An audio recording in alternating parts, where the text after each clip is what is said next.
tadi sudah memberikan pertanyaannya. Sekarang kita lanjut lagi nih ya. Langsung aja nih, tadi jawaban pertanyaan yang sebelumnya kepotong sama iklan. Apakah hal yang lebih membahayakan bahkan mematikan dibandingkan dengan wabah penyakit? Kita minta guru kita yang terhormat Ustadz Abu Fida. Tepuk tangan buat Ustadz Abu Fida. Bismillahirrahmanirrahim.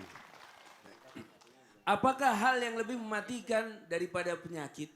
Ya, maka ada beberapa yang harus kita telaah. Ada beberapa yang harus kita lihat.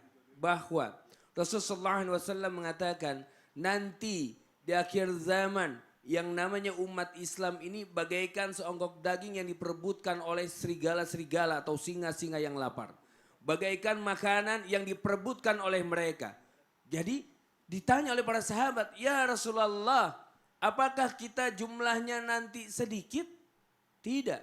Kata Rasulullah SAW, jumlah kalian itu banyak. Namun kalian itu bagaikan buih-buih di lautan. Banyak tapi bagaikan buih. Buih itu kan kelihatan banyak. Tapi kalau misalnya ayahanda bunda lagi nyuci. Terus banyak buih-buih dari bekas sabunnya itu bagaimana menyingkirkan? Mudah apa sulit? Mudah. Tinggal disemprot selesai. Tinggal dikibaskan pakai tangan selesai. Nah ini.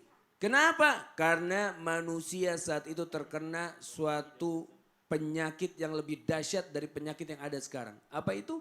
Al-wahan. Hubbud dunya.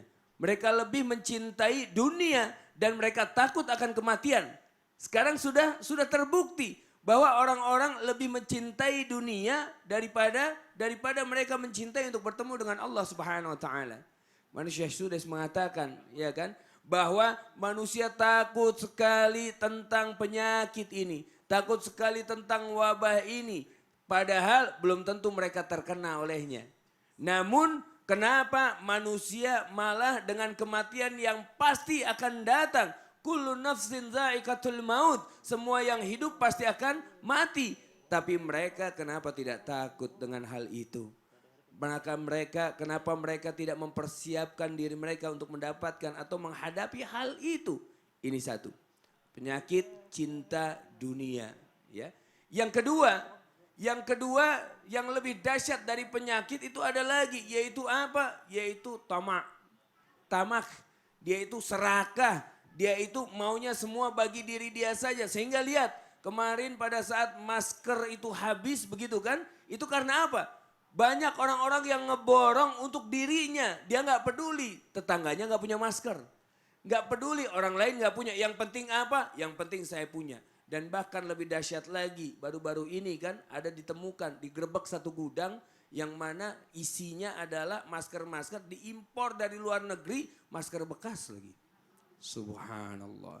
Dipaket ulang dijual dengan harga yang tinggi. Subhanallah. Ini bayangkan.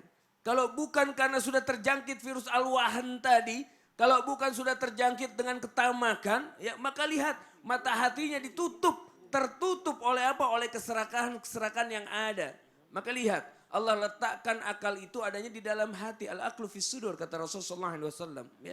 Namun lihat, pada saat Allah sudah kunci mata hatinya, khatamallahu ala kulubihim wa ala samihim wa ala absarihim gishawa kata Allah begitu kan? Bahwa apa? Mata hati kalau udah dikunci sama Allah, akal nggak berfungsi dengan baik. Punya pendengaran gak bisa dengar nasihat-nasihat yang baik. Punya penglihatan gak bisa melihat hal-hal yang baik. Ya. Yang ada apa? Tertutup oleh dosa-dosa yang ada. Ini yang kedua. Kemudian yang ketiga, nah kalau sudah ada tamak biasanya dia bakhil. Biasanya dia pelit. Kalau udah tamak itu pasti pelit. Pada saat dia menginginkan seluruhnya untuk diri dia, pasti dia akan pelit kepada orang lain. Pada saat keuntungan yang dia raup, maka dia gak peduli dengan kesehatan orang lain. Gak peduli dengan keselamatan orang lain. Yang penting apa? Yang penting dia selamat dan yang penting dia makin banyak kekayaan yang ada pada dirinya. Kemudian yang keempat adalah takabur. Takabur. Ya. Takabur ini sifat dari setan. Sombong dia. Pada saat Allah perintahkan untuk sujud kepada Adam, dia katakan apa? Wastakbara. Gak mau. Dia enggan. Bahkan mengatakan bahwa apa? Gak apa-apa. Paling ini juga cuman sebentar aja yang namanya corona. Gak bakal kenal lah kita. Kita kan kuat, kita kan sehat, kita kan baik. Ya, takabur dia. Takabur. Kalau sudah takabur ini, subhanallah, kesombongan muncul. Muncul. Lihat tadi guru kita Ustaz Syams mengatakan bahwa yang namanya Fir'aun itu dulu nggak pernah kena sakit, begitu kan? Karena saking merasa sehat, kuat, kokoh, bahkan dia mengaku dirinya menjadi Tuhan. Ini bahaya sekali. Nauzubillah. Jadi sebenarnya bicara masalah tentang apa yang lebih bahaya daripada wabah penyakit ini banyak justru. Yang Salah terakhir satu nih tadi. yang paling Apa tuh? penting nih Mas Fadli Apa adalah dosa yang kemudian dia sampai bawa sampai mati sementara dia belum bertobat. Yang tadi bertanya ini, tobat Ini. maksiat, tobat maksiat. Iya, tobat. Ya, tobat kumat, Tobat kumat, nauzubillah, nauzubillah. Jadi bicara masalah tentang apa yang menjadi bahaya-bahaya ini tadi Iya. cinta dunia dan lain-lainnya, takabur, terus bakhil segala macam. Ini juga lebih bahaya sebenarnya. Bahaya, daripada virus. ujung-ujungnya ditutup dengan su'ul khatim. Nauzubillah, jazakallah khair, makasih Wa yakum. banyak Ustadz Abu Fida. Tepuk tangan buat guru kita Ustadz Abu Fida.